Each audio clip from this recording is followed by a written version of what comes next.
Here we are. I found two interesting features in Zbrush 2024. Split to parts.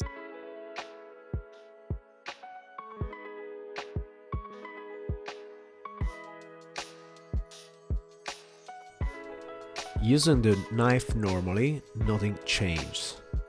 Instead, with the clip brush modifier, we can add split to parts. We can add it under the brush menu or just clicking Ctrl and right click.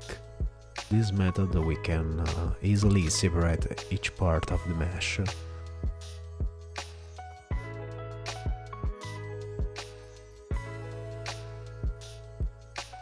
So simply we can just use auto group in the polygon menu to help with division. This new feature helps a lot, saving time, and I found it fantastic.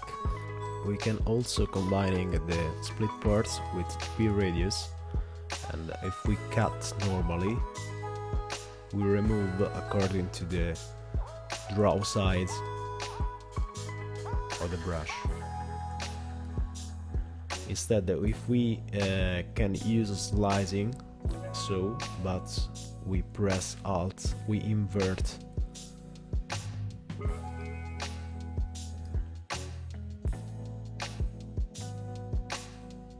Another feature in Zbrush 2024 that greatly aids the workflow is the selection of parts through the mask.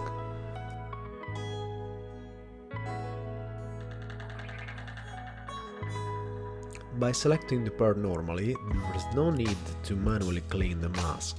Instead, using grow hole or shrink hole, we will remove the excess, leaving the desired part masked.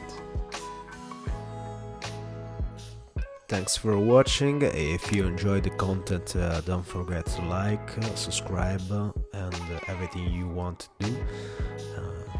Hit a bell for notification, but I hate notification, so you can not hit the bell.